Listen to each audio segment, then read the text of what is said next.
오늘 하나님께서 우리에게 주시는 말씀은 베드로전서 1장 1절로 2절까지의 말씀입니다.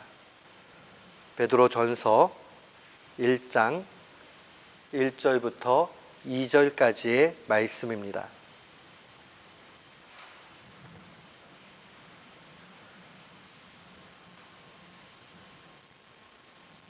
우리 주의 말씀 같은 마음으로 봉독토록 합니다. 예수 그리스도의 사도 베드로는 본도, 갈라디아, 갑바도기아, 아시아와 비두니아에 흩어진 나그네 곧 하나님 아버지의 미리 아심을 따라 성령의 거룩하게 하심으로 순종함과 예수 그리스도의 피 뿌림을 얻기 위하여 택하심을 입은 자들에게 편지하노니 은혜와 평강이 너희에게 더욱 많을지어다. 아멘. 저는 오늘 본문 말씀 베드로전서 1장 1절로 2절 말씀을 통해서 나그네의 여정에는 단순함과 여유만 있다 라는 제목으로 주의 말씀을 선포하도록 하겠습니다. 우리가 무언가를 가지고 있다가 없어지게 되면 많은 생각을 하게 됩니다. 특별히 소중하게 여기고 또 세상에 어떤 것도 바꿀 수 없는 그런 최고의 가치의 것들을 조금 잃게 되거나 손상받게 되면 항상 자신의 삶을 돌이켜보게 되지요. 그런 가운데서 가치관도 변하기도 하고 마음도 사뭇 달라지는 것을 보게 됩니다. 한국에서 청교도 신학으로 목회를 하시는 김남준 목사님이란 분이 계십니다. 이분이 목회를 열심히 하다가 그만 몸이 약해졌습니다.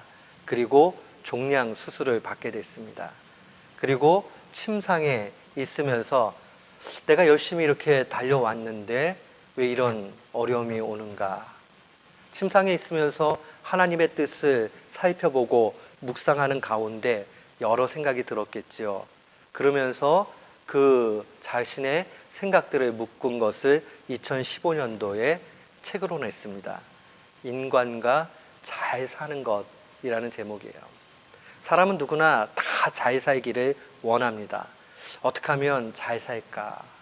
단순히 먹고 마시고 풍부하고 이 차원을 넘어서서 우리가 인생을 잘 산다는 게 뭘까 하면서 묵상하게 된 내용들입니다.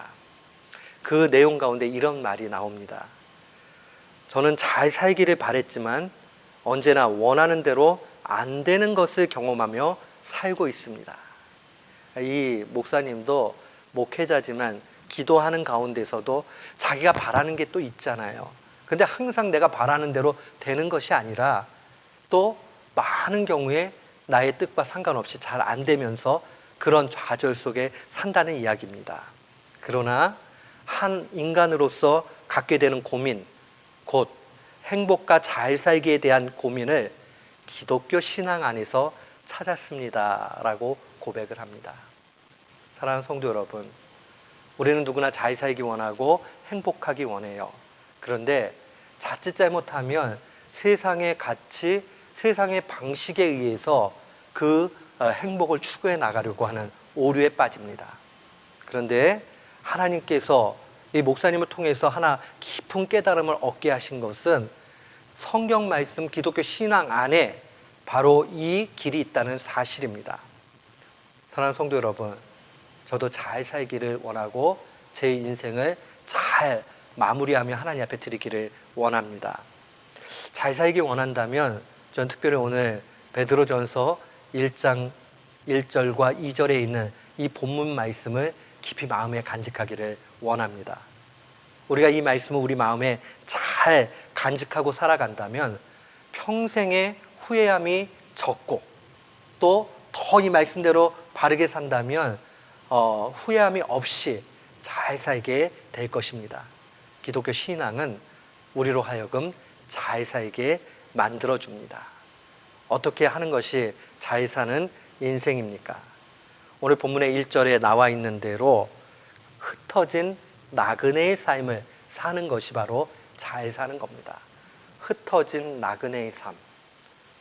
좀 처량해 보이죠? 괜히 이렇게 보면. 그런데 이 사도 베드로가 이 편지를 쓸 때 흩어진 나그네라고 그렇게 표현할 때는 깊은 의미가 있습니다. 여기서 흩어졌다는 말은 디아스포라라는 말이에요. 우리 익히 많이 들어봤죠. 이민교회들을 향해서 보통 디아스포라 교회다 이렇게 얘기를 해요.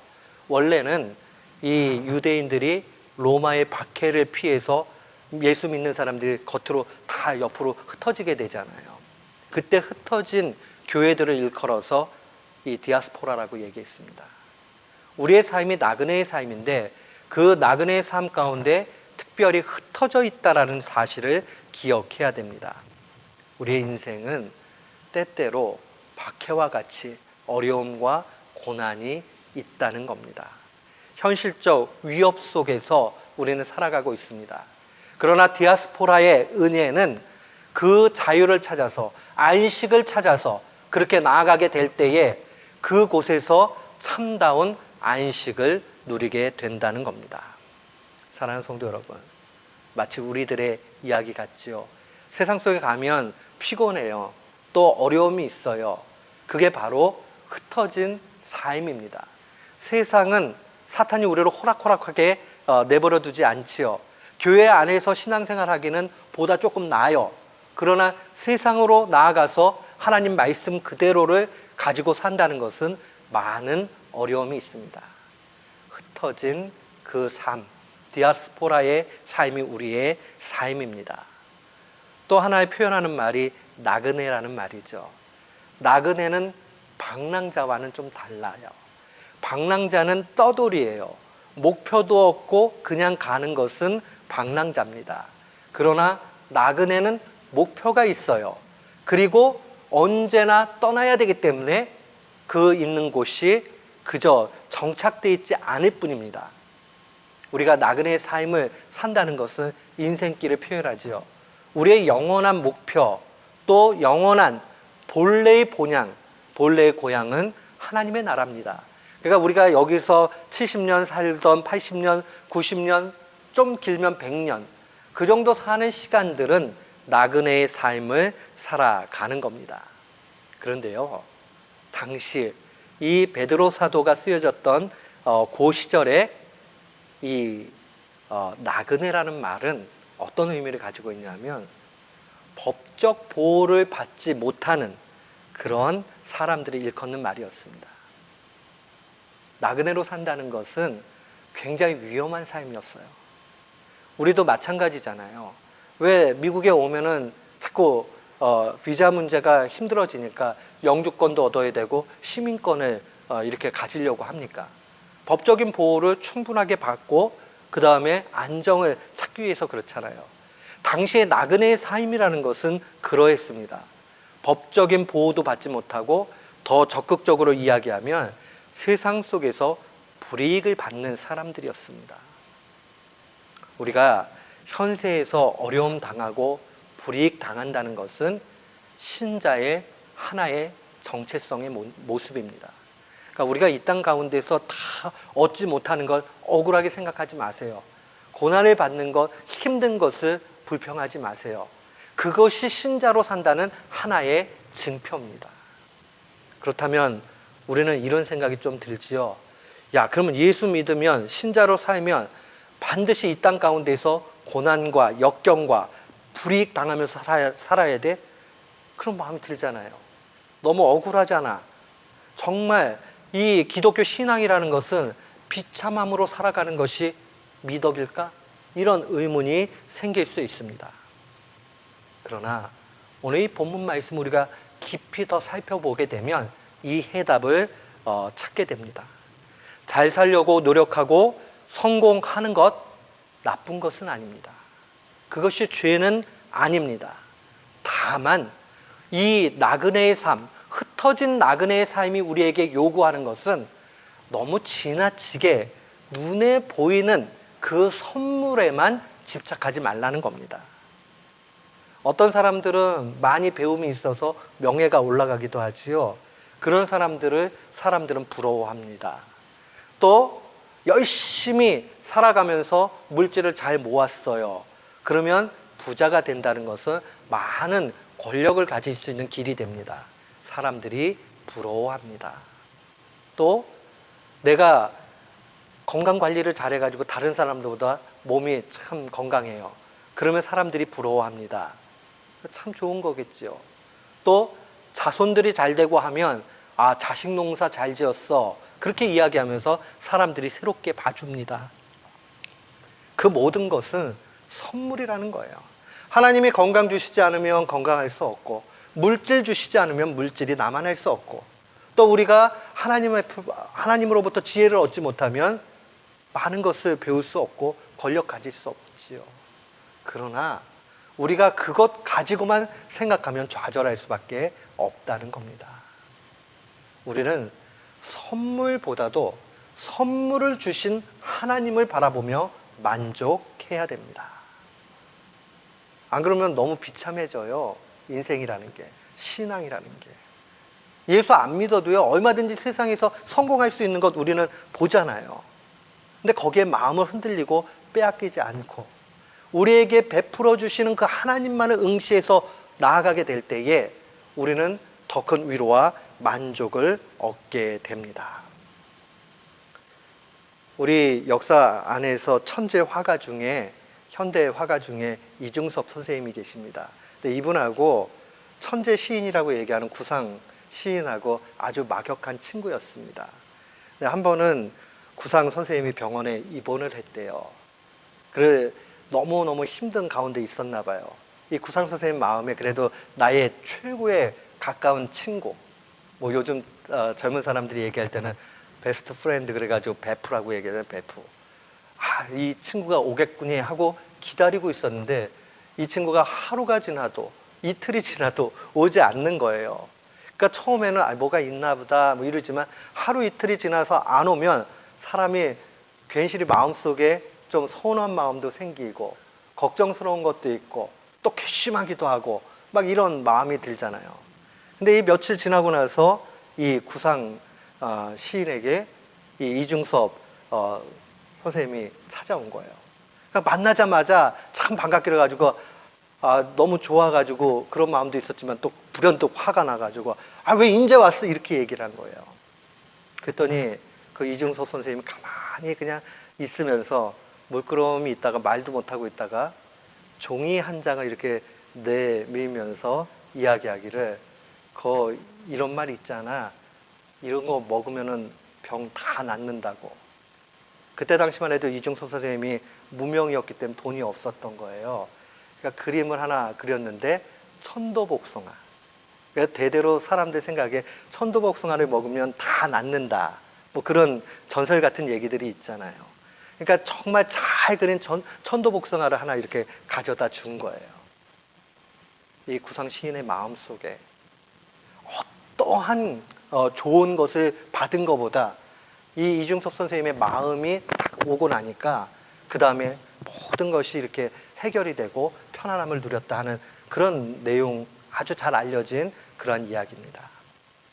마치 우리가 하나님과의 관계에 있어서 하나님이 우리에게 뭘 주셨느냐 하는 것은 어린 시절에는 그게 더 많이 통해요. 실제로 알사탕이요, 부모님보다 더 세요. 그러나 나중에 크게 되면 그 다음에 어떻게 되죠? 그 마음을 헤아리게 되잖아요. 마치 우리의 신앙도 동일하다는 것을 기억해야 됩니다. 또한 우리가 신앙생활 하면서 더욱 생각해야 되는 게 선물은요, 언젠가는 닳아지게 되고 없어지게 돼요. 그러나 마음은 우리 내면에 새겨지게 됩니다. 그게 마음이 중요하죠. 신앙생활도요, 하나님이 내게 건강 주셨느냐, 물질 주셨느냐, 또 자녀 주셨느냐, 뭐 이것도 약간의 유익과 좋은 것도 있지요. 그러나 그거에만 목표 두고 살면 신앙에 위기가 찾아오게 돼 있습니다.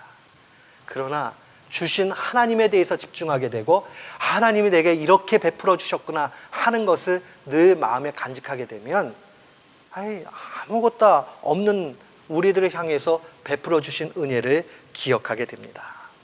그런 의미에서 우리는 욥의 고백이 다시 한번 우리 속에 불과 같이 일어나야 됩니다. 모든 것을 잃었던 욥이 욥기 1장 21절에 이런 고백하잖아요. 내가 모태에서 알몸으로 낳았사온즉 또한 알몸이 그리로 돌아갈지라. 주신 이도 여호와시요 거두신 이도 여호와시니 여호와의 이름이 찬송을 받으리로다. 우리 벌거성님은 실오라기 하나도 안 거친 그런 적신으로 그렇게 왔다가 결국은 그렇게 돌아가는 거잖아요. 근데 하나님께서 우리를 입히시고 먹이시고 길러주셔가지고 그래도 조금이라도 뭐 가지고 있으면 그것은 모든 것이 은혜로 받아진 거잖아요. 주신 분도 하나님이시니 거두시는 분도 하나님이라는 것은 당연한 것 아니겠습니까? 근데 우리가 이게 없게 되고요. 하나님 주실 때는 하나님 감사합니다 했어요. 그 내가 움켜 잡았어요. 하나님이 야 이제 그거 말고 그건 좀 나한테 달라. 아니면 때로는요. 예고도 없고 없이 그냥 뺏어 가실 때도 있어요. 그러면 어떻게 되죠? 아 줬다가 뺏어가 화가 난단 말이에요. 그런데 우리에게 먼저 필요한 것은 하나님이 왜 그렇게 하실까 하는 하나님의 마음을 찾고 헤아리려고 하는, 그래서 하나님께 모든 것을 중심 두는 그 마음이 필요합니다. 이스라엘 백성의 광야의 삶은 한마디로 이야기하면 원망과 불평의 삶이었습니다. 성경 가운데 얼마나 많이 그 출애굽 여정 가운데 원망과 불평이라는 단어가 나오는지 모릅니다. 근데 따지고 보면요. 이스라엘 백성이 430년 동안 이집트에 종살이하고 있었잖아요. 430년의 종살이라는 건요. 뼛속 깊은 곳까지 노예 근성이 남아있는 거 아니겠어요? 자신의 그 민족적인 정체성은 전혀 가지지 못하는 그런 바닥 가운데 바닥인 사람들이 이 사람들이에요. 근데 하나님께서 때가 되었을 때에 모세를 통해서 그들을 이끌어내십니다. 그리고 그들에게 자유를 주시고 심지어는 그들이 처음에는 반신반의했는지 모르지만 홍해 바다가 앞을 막았을 때에 그때에 홍해 바다를 가르셔서 그들을 이끌어내셨습니다. 이쯤 되면 우리 모두는 믿어야 되지 않겠어요? 그렇잖아요. 이 정도 되면 누구라도 배은망덕한 사람이 아니라면 그 사실을 마음에 알고 야 진짜 하나님 대단한 능력이구나 하는 것도 알아야 되고 하나님이 우리를 정말 사랑하시는구나 하는 그 마음을 가져야 됩니다. 그런데 출애굽기 15장, 16장, 17장 출애굽한 지 얼마 지나지도 않은 시점의 기록들입니다. 보면 크게 3번의 불평이 연달아 나옵니다. 홍해를 건넜습니다. 수르 광야를 지나고 3일을 걸었어요. 그랬는데 물을 얻지 못했습니다. 그러고 나니까 좀 마음이 많이 상했어요. 마라라는 지역에 딱 갔더니 물을 발견했어요. 근데 보니까 너무 쓴 물이에요. 그러니까 이제 참고 있다가 터져버렸죠. 완전히 터져버렸죠. 인간적으로 생각하면 이스라엘 백성들이 그렇게 불평할 수 있어요. 제가 성지순례 갔을 때 광야길 가보니까요. 아우 진짜로 5분은 뭐예요. 1분도 못 있겠어요. 이게 뇌가 익는 것 같아요. 그 다음에 숨은 차지어 모래바람이 일으면요. 얼마나 무서운지 몰라요. 그런 곳을 3일길을 가서 물을 못 얻으니까 야 이거 완전히 훈제 구이 되는 거 아니야 하는 생각이 왜 안 들었겠어요. 근데 하나님께서 3일 동안 물 안 주셨어요. 그 다음에 이건 장난도 아닌가. 이 마라라는 곳에 가가지고는 물이 있어가지고 딱 먹으려고 보니까 이게 쓴 물이라 도저히 먹을 수 없는 물이었다는 겁니다. 우리의 인생도 이런 일들 되게 많잖아요. 기도하면서 막 이렇게 가가지고 막 속이 닳고 막 이렇게 해가지고 겨우 좀 터널을 나온 것 같았는데 보니까 여전히 큰 산이 또 있어가지고 좌절하게 될 때가 분명히 있습니다. 근데 출애굽기 15장 26절 하반절은 이렇게 증거합니다. 애굽 사람들에게 내린 질병 중 하나도 걸리지 않게 하시겠다라고 얘기하면서 그 마라의 쓴물을 하나님께서 고치십니다. 거기에서 나온 말이 여호와 라파, 치료의 하나님이라는 말이에요. 하나님이 왜 3일 동안 물 안 주고 그 다음에 쓴물을 주셨느냐?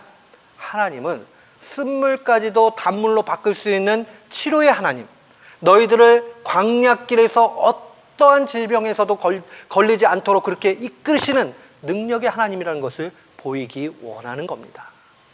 근데 보통 사람들은요 3일 길 가다가 열받고 보통 사람들은 또 말아 있었는데 이거 장난쳐요 하고 폭발을 하잖아요.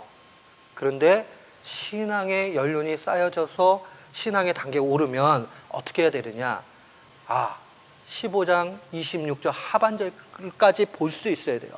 치료의 하나님, 그 치료의 하나님을 보이기 위해서 하나님께서 이 일들을 하시는구나. 사랑하는 성도 여러분, 우리는 이런 생각할 수도 있죠. 그냥 한 번에 알려주지요. 근데 인간이 그렇게 실력 있는 존재가 못 돼요.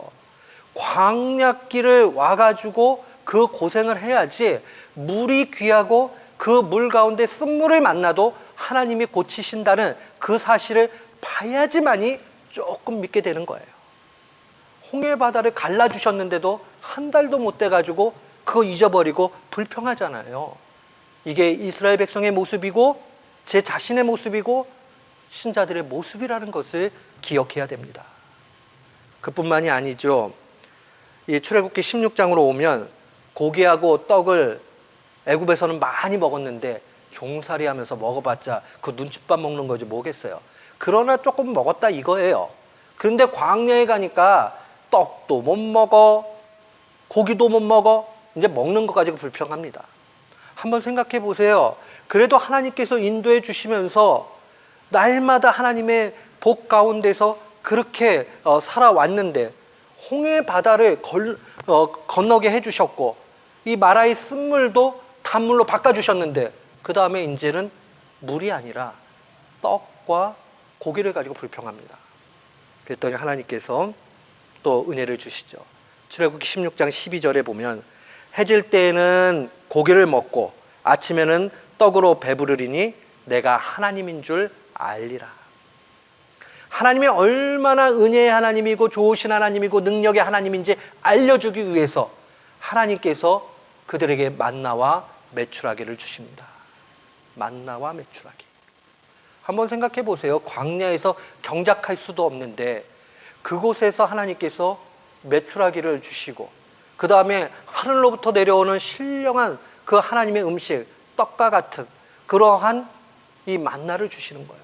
얼마나 좋으신 하나님입니까? 보세요. 종살이 하려면 노동해야 되잖아요.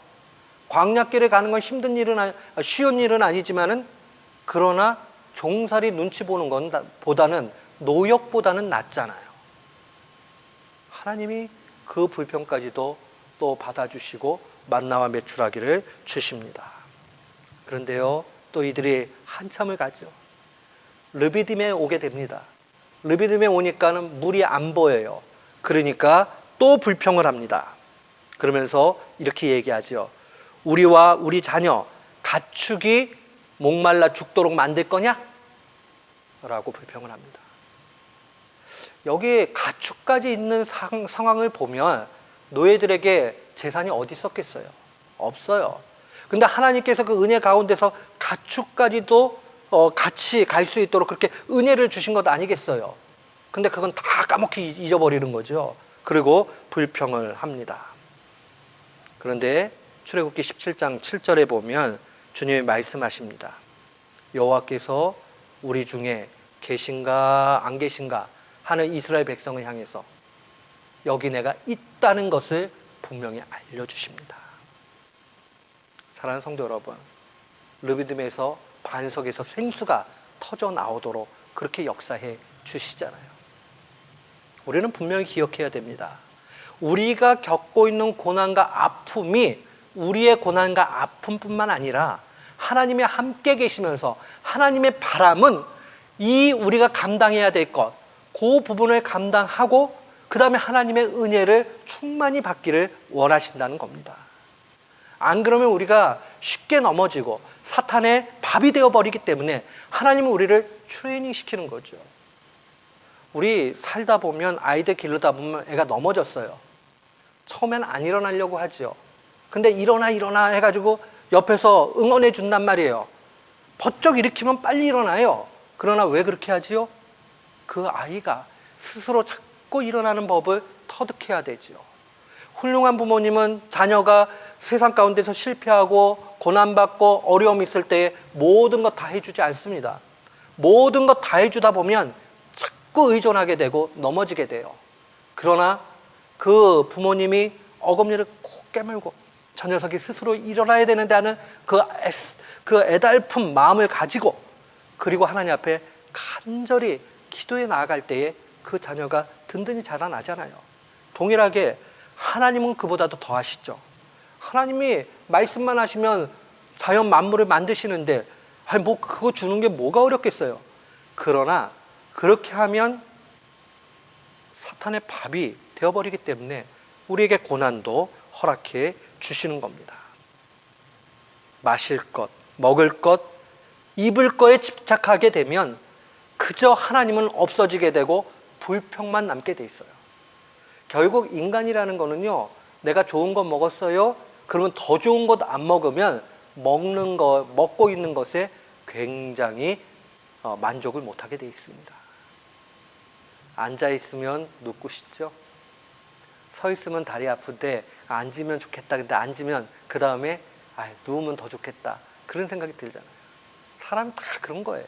그런데 하나님께서 우리에게 베풀어 주신 그 선물이 아니라 하나님 그 자체의 마음, 하나님에게만 집중을 해가지고 우리가 바라보게 되면 이 상황에서 우리는 분명히 벗어날 수 있게 됩니다. 그러니까 너무 선물에 집착하지 마세요. 야, 저 사람은 건강해서 좋겠다. 야, 저 사람은 돈 잘 벌어서 좋겠다. 저 자녀 잘 돼가지고 좋겠네. 뭐 그거 조금 잘 됐으니까 좋게 하지요. 그러나 그것 때문에 야, 내 신세가 뭐야? 이렇게 하지 마시라는 거예요. 하나님께서는 선물보다 선물을 주신 분을 기억하는 그 신앙을 더욱 귀히 여기십니다. 선물을 기뻐하는 건 어린아이 때 그런 거잖아요. 장성하고 철이 들면 하나님을 더 집중하게 되겠지요. 근데 이게요, 이론으로는 쉬운데 실제로 되면 쉽지가 않아요. 이론으로는 그래, 하나님이 중하지라고 하고 가는데 막상 내가 사람들을 만나면 야, 누구 이번에 돈 많이 벌었대. 뭐 스탁 해가지고 돈이 이만큼 남았대. 뭐 이런 얘기 막 들리면 마음이 움직이고 막 그럴 거 아니에요. 며칠 전에 한국에 있는 친구 목사님과 통화하는데 저보다 나이가 많은 목사님이에요. 야, 민호야, 너 그런데 비트코인 사놨냐? 그러는 거예요. 비트코인이 얼마 전까지만 해도 그게 1불이면 1, 뭐 이렇게 거의 1대1이었어요. 근데 그게 지금 하나 사면은 한국 돈으로 한 800만 원 뭐 이렇대요. 뭐 정확하게 저 기억도 안 나는데. 그런 얘기 들으면 그냥 몇 개 좀 사놓을 걸 그랬네. 그거 한 1불, 2불만 사놔도 16,000불인데. 근데요, 그거 부러워하지 마세요. 그거 있어도 그만, 없어도 그만 아니겠어요? 그거 있으면 뭐 더 좋고 없으면 뭐 하겠어요. 물론 우리가 이 땅 살아가면서 이렇게만 살 수 없는 거 누구보다 잘 압니다. 그러나 그런 거 부러워하지 말고 그래도 하나님께서 내게 은혜 주신 것을 기억하는 그러한 성도들 되시기를 축원합니다. 거기에 은혜 있어요. 우리가 어떻게 하면 선물 아니라 선물을 주신 하나님께 집중할 수 있겠는가? 오늘 본문의 2절 말씀을 좀 깊이 묵상했으면 좋겠습니다. 우리 한번 2절 말씀 같이 한번 읽어볼까요? 곧 하나님 아버지의 미리 아심을 따라 성령의 거룩하게 하심으로 순종함과 예수 그리스도의 피뿌림을 얻기 위하여 택하심을 입은 자들에게 편지하노니. 택하심을 입은 자들에게. 여기서 우리가 묵상해야 될 내용은요, 택하심을 입었다는 이 말에 있어요. 택하심을 입었다는 거예요. 제가 말씀을 준비하다 보니까 간혹 이제 이 신약 성경에 쓰여진 그릭은 한국말로 번역하다 보면은 딱 떨어지게 번역하기 어려울 때가 있어요. 원래 원문 자체는요, 이 택하심이라는 말이 1절에 있습니다. 1절 하반절에 보면은 우리의 흩어진 나그네 이렇게 돼 있잖아요. 그 앞에 위치해 있어요. 그러니까 택하심을 받은 흩어진 나그네 이렇게 번역돼 있단 말이에요. 지금 베드로 사도가 강조하고 있는 점 뭐냐면, 그래, 흩어진 나그네의 삶이 총체적으로 신자의 삶인데 이것을 우리가 유지해서 갈 수 있는 길이 무엇이냐? 택하심을 받았다는 데 있다는 거예요. 택하심을 받았다는 데. 근데 이 택하심은 그냥 택하심이 아니에요. 우리 좀 어려운 말로 엄선했다라고 그런 말 쓰죠. 엄격하게 선택했다. 엄선이라는 말이잖아요. 하나님이 우리를 택하셨다는 것은 바로 이런 의미를 가지고 있어요. 그냥 임의로 그냥 뭐 노토리 복권 뭐 하나 뽑듯이 뭐 이렇게 해가지고 한 게 아니라 꼼꼼히 살피면서 뽑아내신 것, 그것을 표현하는 말이 바로 선택이라는 말입니다. 하나님의 은혜 가운데서 우리를 선택하셨는데 하나님께서 우리를 왜 선택했느냐 하는 것이 2절에 나타나 있습니다. 베드로의 강조점, 바로 신자 모두는 택함을 받았다는 사실입니다. 사랑하는 성도 여러분, 이보다 더 좋은 이야기는 없어요. 우리가 좋은 차를 타고 다니고 좋은 옷을 입게 되고 좋은 몸매를 뽐낼 수 있고 우리의 지식을 내세울 수 있고, 이거하고는 차원이 다른 것, 바로 하나님이 우리를 택해 주셨다는 거예요. 이 하나님이 우리를 택해 주셨다는 이 말을 깊이 묵상해 보세요. 내게 가능성이 있는 것도 아니고 공로가 있는 것도 아닌데 하나님의 은혜 가운데에서 신자로 택하시고 이끌어 주셨다는 겁니다. 여기에는 성부, 성자, 성령의 내용, 삼위일체 하나님의 택하심이 다 드러나 있습니다. 2절에 보면 하나님 아버지의 미리 아심을 따라, 미리 아셨다라는 말은 하나님의 영원하신 지혜를 얘기합니다. 기준은 우리도 알 길이 없어요. 하나님은 우리가 다 헤아릴 수 없으니까. 어찌 되었던지 간에 하나님께서 하나님의 지혜로 우리를 선택해 주셨다는 겁니다. 그리고 여기에서 또한 예수 그리스도의 핏부림을 받게 하기 위해서, 그 핏부림을 위해서 우리를 선택하셨다는 겁니다. 예수 그리스도의 핏부림이라는 말은 신학적으로 얘기하면 칭의, 의롭다함을 얻었다는 얘기고, 쉬운 말로 얘기하면 구원받았다는 얘기예요. 하나님이 왜 하나님의 지혜 가운데서, 성부께서 우리를 지혜 가운데서 택하셨느냐? 성자 예수 그리스도께서 십자가에 죽으신 그 십자가의 보혈의 능력을 우리에게 직접 주시기 위해서, 그래서 선택하셨다는 겁니다. 예수님의 십자가의 죽음은 나를 위하며 모든 신자를 위함이라는 사실을 분명히 알아야 됩니다. 또한 여기 보면 성령의 능력으로 거룩하게 하시는 그 은혜를 이야기합니다. 성령께서 우리로 하여금 거룩하게 만들어 주시는 거예요. 그 예수 그리스도의 핏부림이 우리의 삶의 열매로 나타날 수 있도록 그렇게 이끌어 가시는 겁니다. 한마디로 이야기하면 신자는 어떤 사람이냐? 선택된 나그네다. 그렇게 기억하시면 돼요. 선택된 나그네. 그러니까 이 땅의 삶이 전부다는 아니에요. 이 땅 사다 보면 좀 외로움도 있고 불이익 당할 수 있어요. 그러나 우리는 꼭 하나만 기억해야 돼요. 선택된. 어떻게 해요? 하나님의 지혜 가운데서 예수 그리스도의 핏부림이 우리에게 있기 위해서 구원하고자 그렇게 택하셨고, 우리를 거룩할 수 있도록 그렇게 복 주신다는 사실입니다. 택하심이 중요해요. 그러니까 베드로 사도가 베드로 후서 1장 10절에 이렇게 이야기합니다. 그러므로 형제들아, 더욱 힘써 너희 부르심과 택하심을 굳게 하라. 너희가 이것을 행한즉 언제든지 실족하지 아니하리라. 세상 살다 보면 실족하게 되지요. 낙심하게 되죠. 야, 이게 뭐냐? 회의도 들을 수 있어요. 신앙생활 해도 그럴 때 있어요. 야, 신앙생활 안 해도 잘 되는데 열심히 하는 나는 뭐냐? 하는 생각 들 수 있어요. 그러나 선물이 아니라 우리를 선택하신 그 하나님, 그 하나님을 깊이 묵상하게 되면, 택하심을 굳게 하게 되면 이 마음이 다 사라지게 됩니다. 예수 믿으면 택하신 자라는 사실을 확신하게 되고 구원길에 나가게 되고 나그네 인생길을 더 보람되게 확신 가운데 그렇게 살 수 있습니다. 저는 오늘 딱 이거 하나를 얘기하고 싶습니다. 우리는 택함을 받은 자라. 근데 이 택하심을 굳게 한다는 것, 구체적으로 어떻게 하는 것인가? 지금 것까지 다 잊어버리셨다면 좋아요. 그러나 이건 잊으시면 안 돼요. 지금부터의 내용을. 우리의 마음을 여시고 주의 말씀을 받으십시오. 우리가 택하심을 굳게 한다는 것은 예수 그리스도의 십자가의 그 피 흘려 주심이 내 삶에 뿌려지는 것을 의미합니다. 실제 이거는 무엇을 얘기하는 것이냐?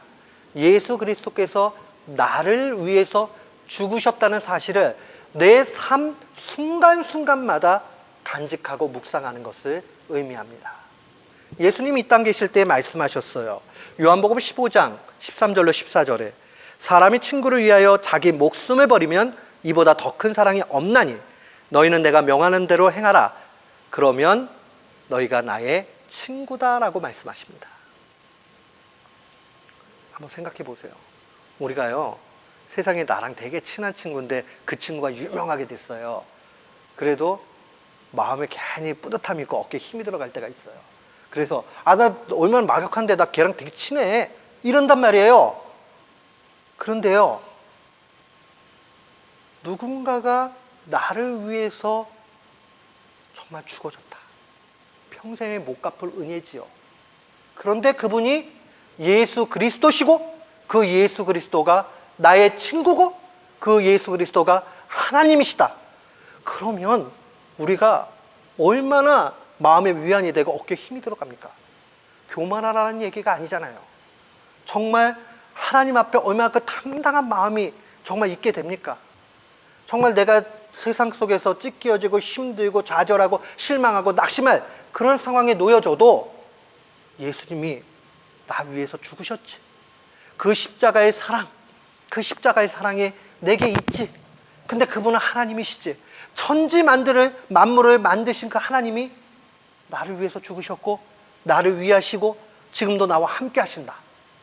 이 예수 그리스도의 핏부림의 은혜가 우리 삶 가운데 나타나게 되면 거기에서 넘치는 은혜와 충만한 모습이 있다는 것을 기억해야 됩니다.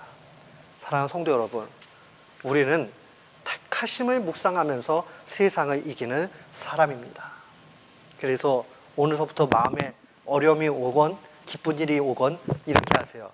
괜찮아. 예수님께서 나를 위해서 피 흘려 주셨잖아. 그렇게 마음에 늘 생각을 하세요. 어려움이 오면 돈을 많이 잃었어요. 건강을 잃었어요. 자식이 속을 썩여. 그래도 그때마다 괜찮아. 그래도 예수님이 나를 위해서 십자가에서 죽으셨잖아 하는 그 마음이 있으면 마음에 큰 위안을 얻게 되지요. 그리고 또 주 안에서 참다운 자유를 누리게 됩니다. 우리가 마음속에 또 이렇게 간직하세요. 괜찮아. 성령님께서 나와 함께 하시잖아. 성령님께서 나와 함께 하시잖아. 그 마음이 우리 가운데 가득 차게 되면 거기에서 참된 위로가 있게 되고 평강이 있게 됩니다. 사랑하는 성도 여러분, 하나님은 우리를 사랑하시기 때문에 흩어진 나그네의 삶을 안 살도록 만드시지 않으십니다. 분명히 우리의 삶은 흩어진 나그네의 삶이기 때문에 이 땅 가운데 여러 어려움이 있을 수 있어요. 그러나 신자는 하나 다릅니다. 나는 택함 받은 사람이야. 괜찮아. 예수님이 나를 위해서 십자가에 죽으셨잖아. 그분이 하나님이시잖아. 괜찮아. 세상에서 나 혼자 아니잖아. 성령님이 나랑 함께 하시잖아. 이 마음이 우리 가운데 있다면 그 사람은 승리하는 인생입니다. 어려움 당할 때에 마음속에 기도하면서 너무 힘들면 기도도 안 나오잖아요. 눈물만 나오잖아요. 그거보다도 더 절망스럽고 너무 힘들면요, 눈물도 안 나와요. 그냥 아무 생각도 없어요. 그때 그냥 눈 감고 괜찮아. 주님이 나를 위해서 십자가 지셨잖아. 그 예수 그리스도의 보혈의 핏부림이 우리 가운데 크게 나타나게 될 때에 우리는 새 힘을 얻게 됩니다. 세상에서 고난이 오고 피곤하고 실패해도, 그래서 넘어져도 괜찮습니다. 왜냐하면 예수님이 우리를 위해서 피 흘려 주셨기 때문에 그래요. 그 사실만 놓치지 않으면 우리는 세상 가운데 승리하게 됩니다. 이 사실 마음에 간직하면서 오늘도 내일도 우리 일생에 예수 그리스도의 핏뿌림이 항상 계속되기를 주님의 이름으로 축원합니다. 아멘. 우리 시간에 한번